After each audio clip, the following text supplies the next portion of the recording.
하나님의 말씀 시편 8편을 읽도록 하겠습니다. 구약성경 제가 가진 성경 807페이지 또는 808쪽에 있습니다. 시편 8편 1절에서 9절까지 우리 함께 말씀을 읽도록 하겠습니다. 네, 함께 교독하며 읽겠습니다. 저부터 읽겠습니다. 여호와 우리 주여, 주의 이름이 온 땅에 어찌 그리 아름다운지요. 주의 영광이 하늘을 덮었나이다.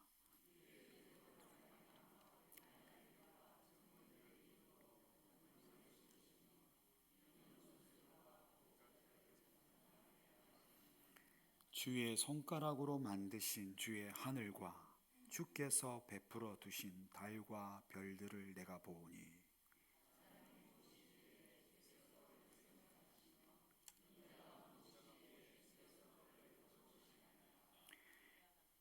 그를 하나님보다 조금 못하게 하시고 영화와 종기로 관을 씌우셨나이다.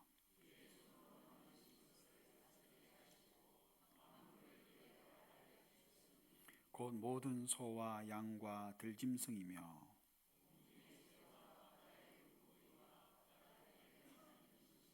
함께 읽겠습니다. 여호와 우리 주여, 주의 이름이 온 땅에 어찌 그리 아름다운지요.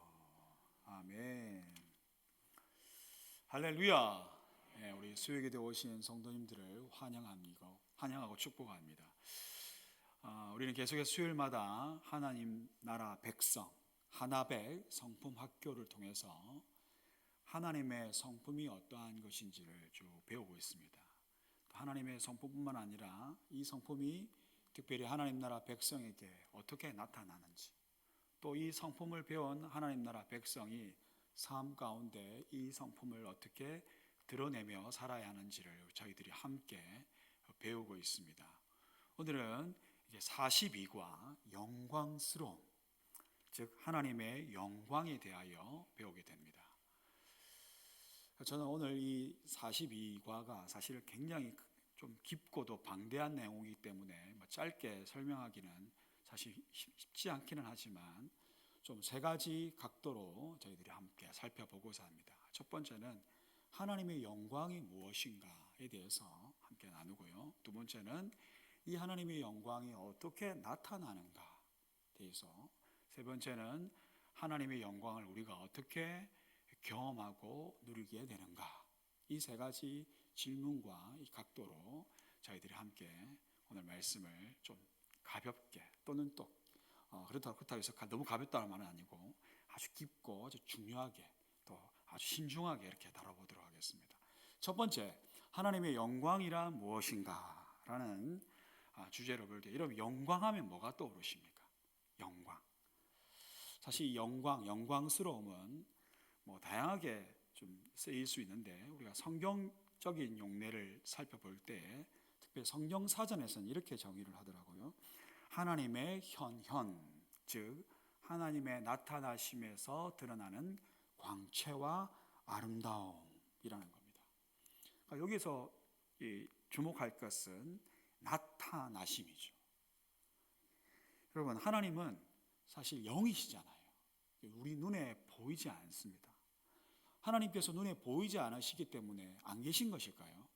그렇지 않다는 거예요. 하나님이 숨어 계신 것이 아니라, 하나님은 안 계신 게 아니라 보이지 않지만 나타나시는 겁니다. 마치 뭐와 같냐면, 바람이 이렇게 불면 바람은 보이지 않지만 이 바람이 불 때 흔들리는 나무 가지와, 그리고 우리가 피부로 느끼게 되잖아요.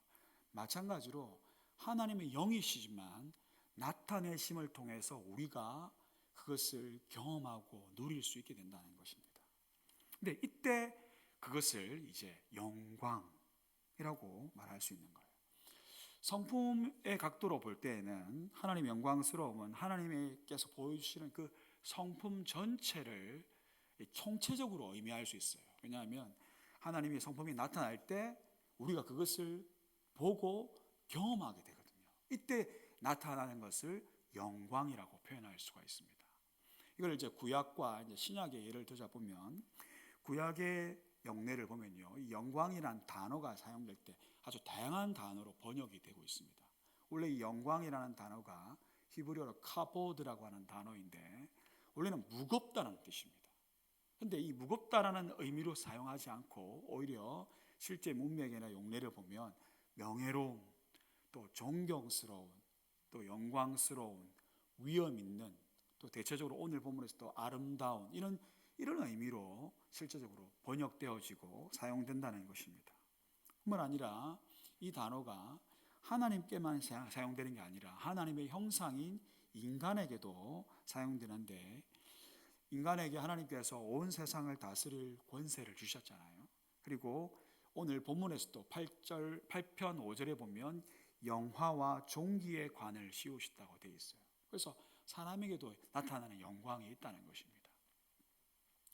그리고 신약 성경에는 이 단어를, 영광이라는 단어가 독사라고 하는 단어인데 원래는 의견이라는 뜻이에요. 무슨 어떤 견해, 의견 이런 뜻인데, 근데 그렇게 사용되는 적이 거의 없어요. 복음서나 서신서나 계시록 전반에 걸쳐서 이 독사라는 단어가 많이 등장을 하는데, 대개 이제 구약의 용례와 같이 어떤 명예와 명성과 그리고 능력과 또 주로 이렇게 빛나는 것, 광채와 관련되어서 사용되어지고요. 또한 인간과 관련되어서는 구약과 조금 다르게 죄로 인하여서 하나님의 영광에 이르지도 그리고 볼 수도 없는 그런 인간의 실상을 언급할 때 대조적으로 이 하나님의 영광을 사용하고 있다는 것을 볼 수가 있습니다. 이렇게 종합해 볼 때 하나님의 이 영광스러움, 이 영광이라는 것은 하나님 존재 자체, 보통 이걸 하나님의 이름이라고 하거든요.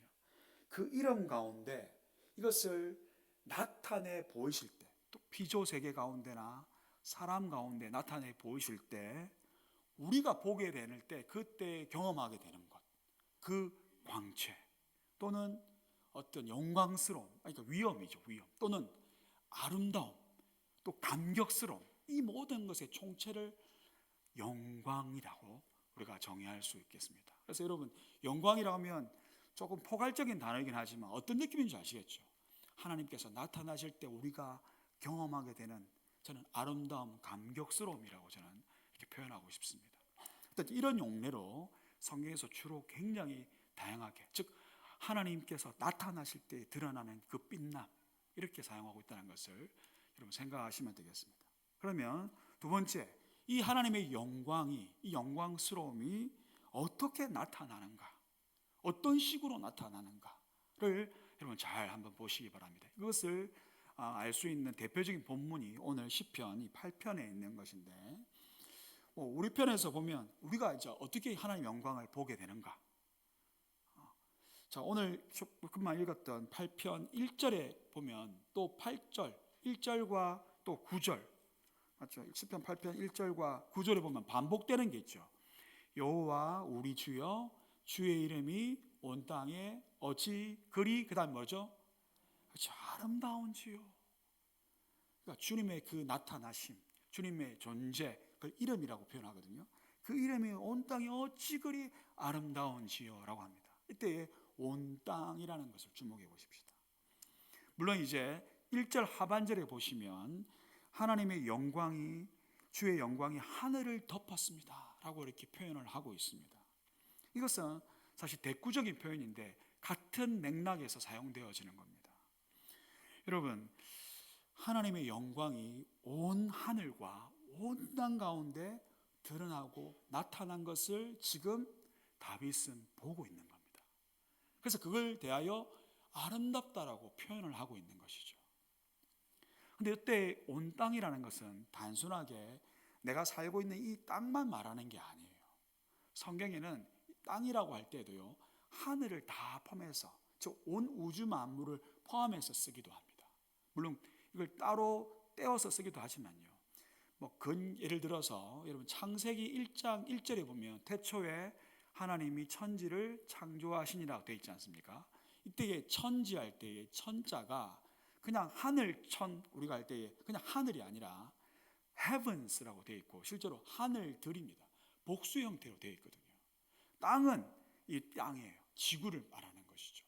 그런데 이 하늘들이라고 할 때 유대인에게 있어서는 단순하게 우리가 쳐다보는 이 창공, 스카이를 말하는 게 아니라 하나님께서 거하시는 장소, 하나님이 거하시는 장소, 영광스러운 장소잖아요. 영광이 가득한 곳이거든요. 그 천국을 포함한 영적 세계, 하나님 계시는 장소를 다 포함할 때의 하늘이라고 말합니다. 그리고 땅은 지금 우리가 눈에 보이는 온 우주 만물을 땅이라고 표현한다고 생각하시면 돼요.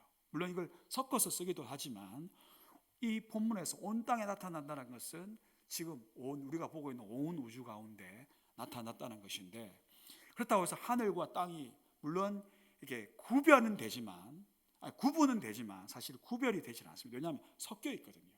하늘의 그 영광이 땅 가운데 쫙 이렇게 비춰가지고 나타나면서 우리가 땅을 통해서 하늘의 영광이 이런 모습이구나라고 우리가 보고 느끼게 된다는 거예요. 그래서 구분은 되지만 사실 구별할 수 없는, 연결되어 있는 그러한 총체라고 생각을 하시면 되겠습니다. 그때에 그것을 이제 다윗이 이 만물을 보면서, 온 땅에 있는 만물을 보면서 하나님의 그 영광을 지금 노래하고 있는 본문이 지금 시편 8편이라는 것입니다. 그래서요, 우리는 이 자연 만물을 통해서 하나님의 영광이 이런 것이구나 라고 여러분 볼 수 있게 되고, 그것에 대하여 감탄을 하게 되는 것이죠. 가령 예를 들면 여러분 자연의 아주 아름다운 모습을 볼 때에 여러분 그렇네라고 합니까? 아니면 굉장히 막 이렇게 놀라워하고 경이로워합니까? 표현들을 보니까 안 그런 것 같은데, 화면을 제가 준비했는데 한번 보시면 첫 번째에 보면 지금 이 아이슬란드에 있는 산이에요. 지금 이렇게 보면 대단하지 않은데, 이걸 여러분 실제로 본다고 생각해 보세요, 여러분. 그럼 여러분 그렇네 이렇게 하시겠습니까? 와 이렇게 하시겠습니까? 그렇게 하시겠죠, 맞죠? 이걸 실제로 본다고 하면 여러분 자연 만물 속에서 이 드러난 하나님의 그 위엄, 아주 그 경이로움이 있다는 거예요. 이게 영광이라는 겁니다. 영광. 실제로 여러분 시편 기자도 지금 이것을 보면서 하나님을 노래하고 있거든요. 하나님의 영광이라고 말을 하고 있어요. 그냥 자연 만물이 아름답다가 아니고 하나님의 영광이 가득 차 있다고 표현하고 있다는 거예요. 뿐만 아니라 오늘 보시면 이 시편 8편에 이제 구체적으로 나오는데 달과 별 이런 게 나오잖아요. 여러분 달과 별을 보면 여러분 막 경이롭다 이렇게 느낍니까?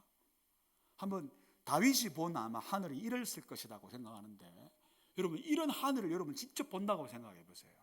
근데 제가 예전에 어릴 때 제가 경주에 놀러 갔을 때, 제가 어릴 때인데 첨성대 갔을 때 하늘이 저랬어요, 진짜. 막 진짜 은하수가 가득 차 있고 하늘이 이제 별이 쏟아질 것 같다는 그런 느낌이 들었거든요.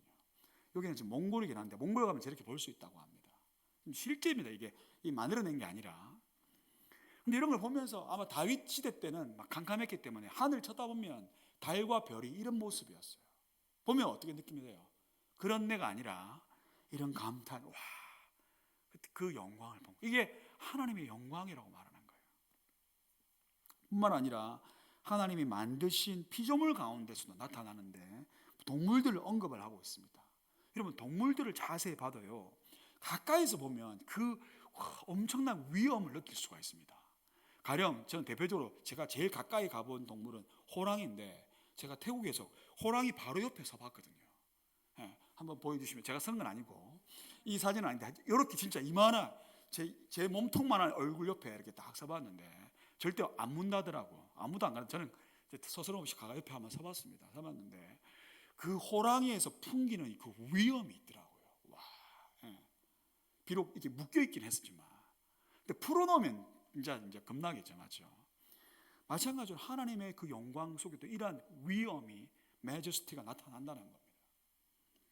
뿐만 아니라 작은 동물에게도 아주 아름다운 게 나타나요. 작은 동물 하나 보여주시면, 고양이 같은 이렇게 조만한 거 보면 귀엽다라면서 이렇게, 여러분 지금 얼굴 표정이 그 전까지는 안 이렇게 했는데 지금 굉장히 좀 밝아졌네요. 보면 얼굴 표정을 펴게 만드는 그런 귀여움이 있잖아요. 동물들을 보더라도 아름다움을 느끼거든요. 뿐만 아니라 저는 이제 최근에 이제 하나님께서 이제 막 만드신 작품들 가운데 계절마다 막 만드시는 작품들이 있는데, 가장 멋진 작품 중 하나가 저는 단풍이라고 생각합니다. 그럼 단풍 보면 멋있어요, 안 멋있어요? 예, 실제 우리나라의 이런 공주인데 이렇게 쫙 하늘과 같이 비춰지잖아요, 맞죠? 그럼 멋지지 않습니까? 요거는 입곡 저수지입니다. 옛날 전도팀이랑 한번 갔었는데 하만에서 찍은 겁니다. 하만입니다, 하만. 이런 거 보면 와, 하나님의 그 손길이 어마무시하구나. 이렇게 여러분 된다는 겁니다. 사실 이거는 예수 믿는 사람들, 하나님 백성들은요, 이걸 그냥 자연이 좋다 이 정도로 표현하지 않고 하나님의 손길이 막 느껴지는 거죠. 그래서 다윗은 하나님의 손가락으로 지으신 이렇게 얘기하면서 표현한다는 겁니다. 이것도 하나님께서 이 만물 가운데 보여주신 영광이거든요. 자신의 영광을 이렇게 나타내신 겁니다.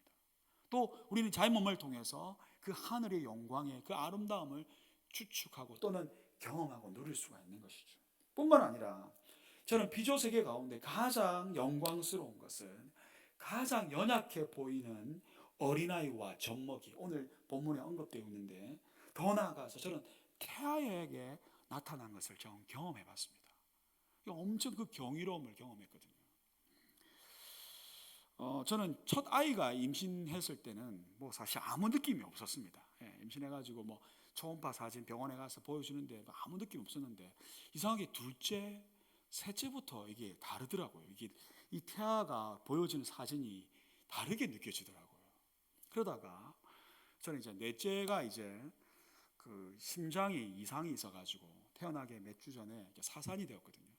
그 이후에 하나님께서 선물로 다섯째 우리 막내 환유를 주셨는데 그때 제가 그 초음파 사진을 처음 봤을 때는 저는 그냥 그 경이로움에 죽는 줄 알았습니다. 왜냐하면 그때는 이제 심장 이상인데 심장 정상이라고 하는 그 말에 뿐만 아니라 여러분 심장을 제가 보여드릴 텐데 제가 사실 저희 아이 사진은 아니고 제가 예를 들은 거예요. 아이의 심장이 제일 먼저 이렇게 박동을 느낄 수 있는 데가 임신 6주가 될 때거든요. 6주가 될 때 저 조그만하게 보이시면 저 조그만한 겁니다. 저게 한 만큼 되냐면요. 그러니까 1cm가 안 됩니다. 0.5mm 정도가 되거든요. 이게 6주자의 모습입니다. 태아의 모습인데 0.5mm에서 심장 박동이 느껴져요. 이게 둥둥둥둥둥 하거든요. 와, 저는 이게 그래서 한 9주차 되면 형체처럼 보입니다. 이게 9주차 때인데 9주차 되면 지금 사람 형상이 보이죠. 이때는 심장 박동 소리가 얼마나 큰지 모릅니다. 한번 다음 사진 보여주시면 여러분 이때가 몇 센치냐면 아이의 태아가 2.5cm입니다. 2.5cm. 여러분 2.5cm 얼마나 작은 줄 알겠죠? 그럼 여러분 심장은 얼마나 작겠습니까? 2.5cm 심장은 한 몇 cm 될까요? 몇 cm다 몇 미리 될까요? 몇 미리? 심장이요 진짜 엄청 크게 들립니다. 와, 저는요 이 심장 뛰는 소리에 그때 그 아픔들이 완전히 순식간에 막 치유되는 걸 느꼈습니다. 그 심장 하나 소리에. 여러분 이것은요 이 심장 소리는 마치 오늘 시편의 고백처럼 이 태아가 하나님 저 살아있어요. 저 생명체예요. 저 하나님 사랑받기 위해 태어난 존재예요. 막 이렇게 찬송하는 소리로 지금 심장박동을 울리고 있는 거예요. 노래소리였어, 노래소리. 이것은 원수들도 잠잠케 하는 엄청난 소리입니다. 여러분 원수와 사단은 절대 생명을 못 만들거든요. 오직 유일하게 생명을 만드시고 심장을 뛰게 하시는 분 누굽니까? 하나님이시거든요. 이걸 보면요 경이로운 이게 이 태아의 심장 소리에 나타나는 하나님의 영광입니다. 그래서 하나님 나라 백성들은요 이러한 자연 피조물에 나타난 이 영광들을 보고요 어떻게 합니까? 기뻐하고 감격해하고 감사하고 찬양하게 되어 있습니다. 그런데 더 놀라운 것은요 이 하나님의 영광이 단순하게 이 피조 세계에 스며들듯이 그냥 그렇게 약간 좀 숨기듯이 나타나는 그기만 하는 게 아니라 확실하게 더 충만하게 나타난다는 것입니다. 어떻게 해요? 분명히 나타났어요.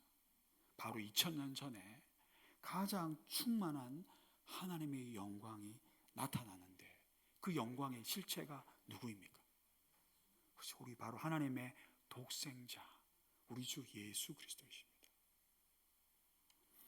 여러분 요한복음 1장 14절에 보면 이렇게 표현되어 있습니다. 말씀이 육신이 되어 우리 가운데 거하시며 우리가 그의 영광을 보니 아버지의 독생자의 영광이요 은혜와 진리가 충만하더라.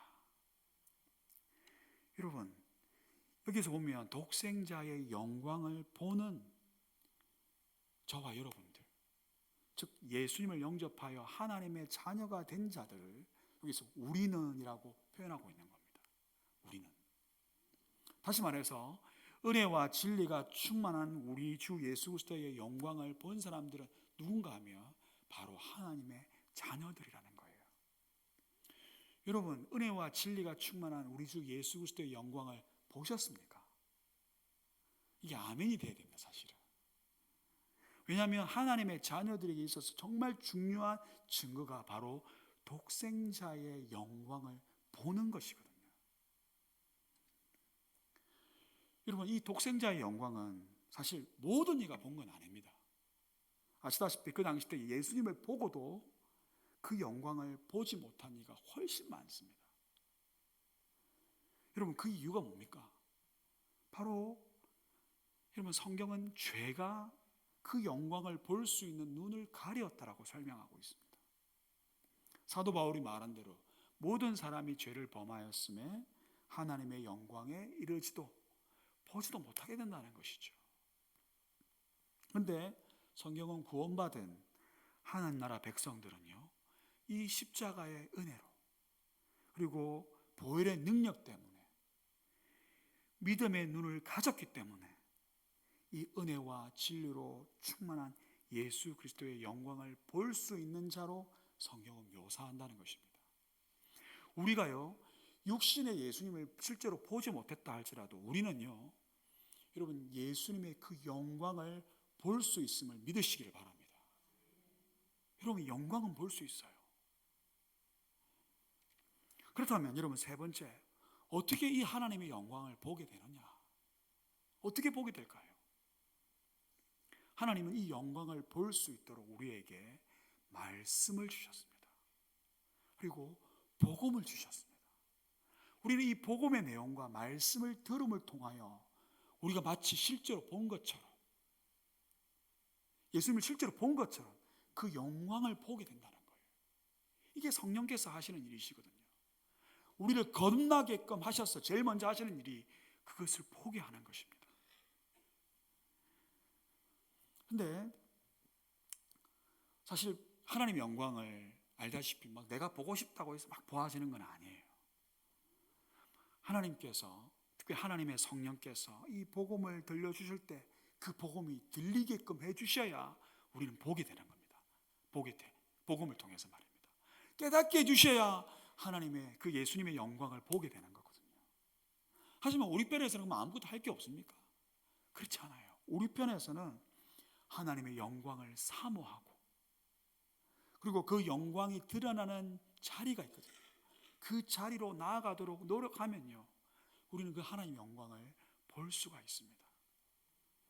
근데 저는요, 아주 중요한 그 하나님 나라 백성 가운데 있는 그 열망이 있다고 생각하는데 그게 하나님의 영광을 사모하는 마음이라고 믿습니다. 왜냐하면 하나님의 영광을 구하고 사모하는 것은 거듭난 하나님 나라 백성들의 이런 본능적인 열망이거든요. 마치 뭐와 같냐면 갓 태어난 아기가 본능적으로 뭘 사모할까요? 엄마의 젖을 사모하듯이 여러분, 하나님의 영광이신 예수 그리스도를 만나고 구원받은 자라고 한다면 필연적으로 그 영광에 대한 사모함이 따라오는 것이 여러분 자연스러운 것입니다. 이것은요, 우리의 존재 목적과도 연결됩니다. 여러분, 우리가 소요리 문답에서 배워서 알듯이 사람의 제일 되는 목적, 여러분 존재 목적이 뭐라고 배웠습니까? 하나님을 영화롭게 하고 영원토록 그를 즐거워하는 것이라고 했잖아요. 여기서 영화롭게 한다, 영광스럽게 한다, 맞죠? 뿐만 아니라 즐거워한다, 사실 같은 맥락이거든요. 이게 구분되어지는 게 아니에요, 원래. 그래서 조나단 에드워스나 존 파이퍼 같은 저명한 목사님들은요, 하나님 나라 백성의 존재 목적이 하나님을 영화롭게 하는 것인데 어떻게 영화롭게 하냐면 하나님께서 나타나신 그 자신의 영광을 즐거워하고 기뻐하고 열망하고 사모함으로써 하나님을 영화롭게 한다고 말씀하고 있습니다. 진짜예요. 그냥 하나님께서 보여주신 그 영광, 복음을 통해서, 말씀을 통해서 보여주신 그 영광의 그 기쁨을 여러분 맛본 자들은요, 이 세상의 어느 기쁨보다도, 어느 즐거움보다도 이 영광을 사모하는 마음을 가지게 돼 있습니다. 그리고 그것을 간절히 사모하게 된다는 거예요. 그리고 그 영광이 주로 강력하게, 확실하게 드러나는 장소가 어디에 있습니까? 바로 예배의 자리라는 것이죠.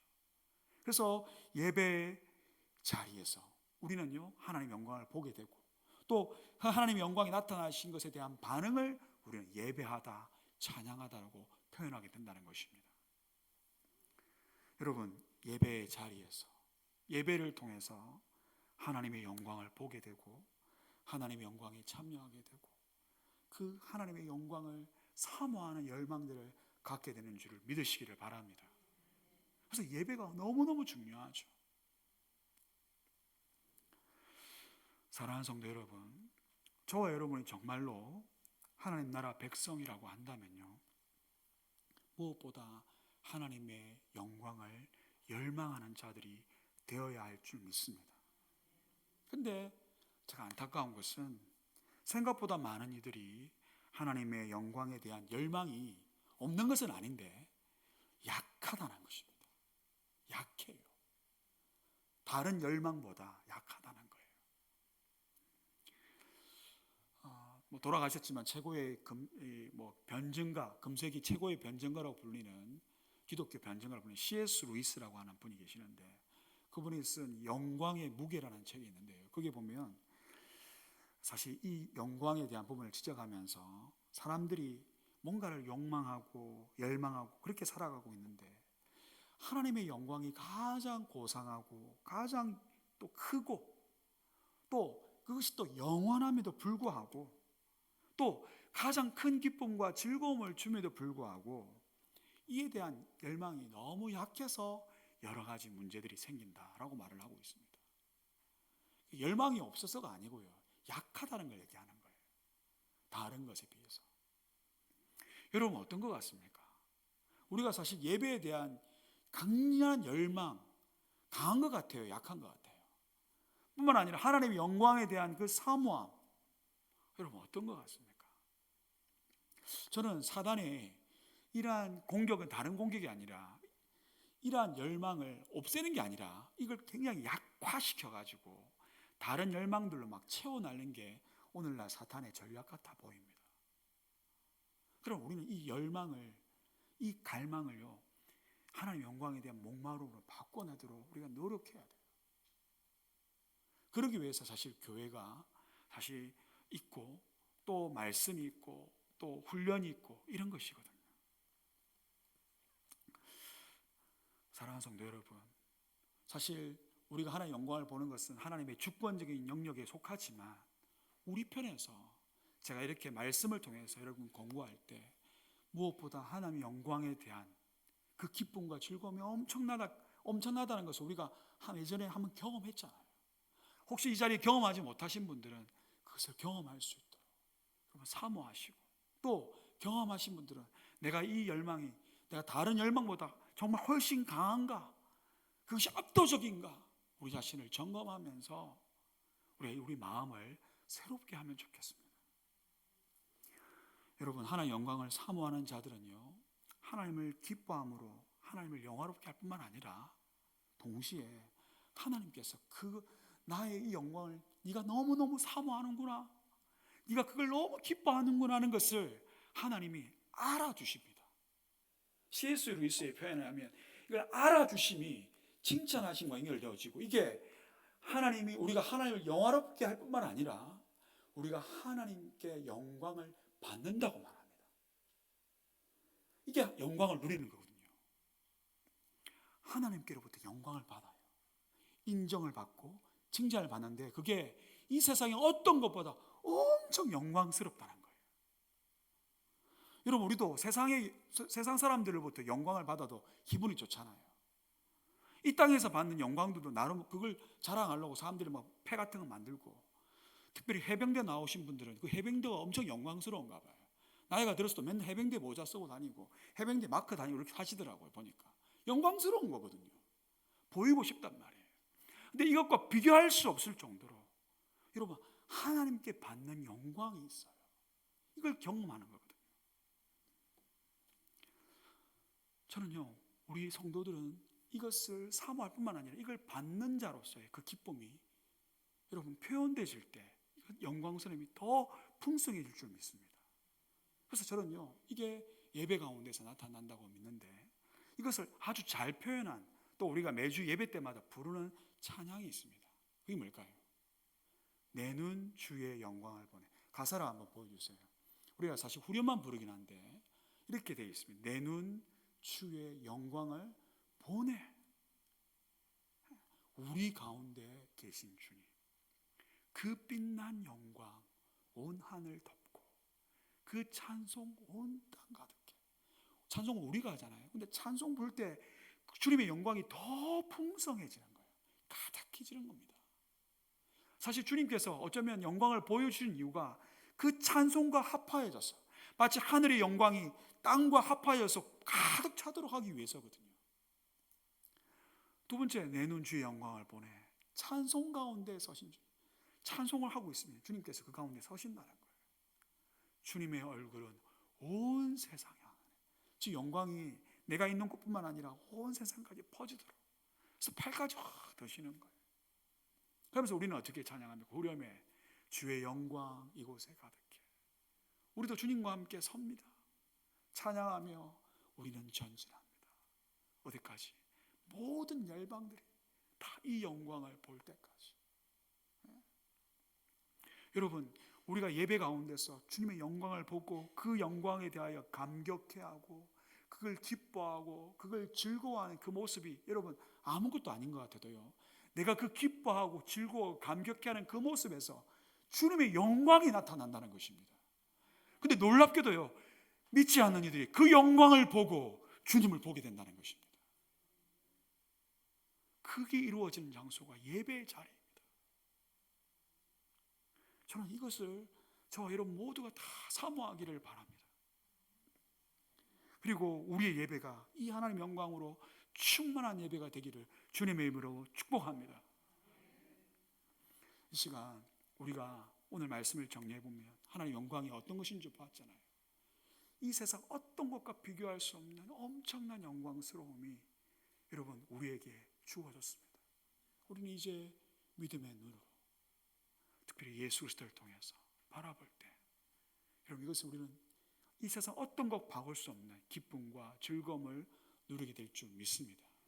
우리가 금방 불렀던 이 찬양 같이 고백하면서 우리 함께 기도하면 좋겠습니다.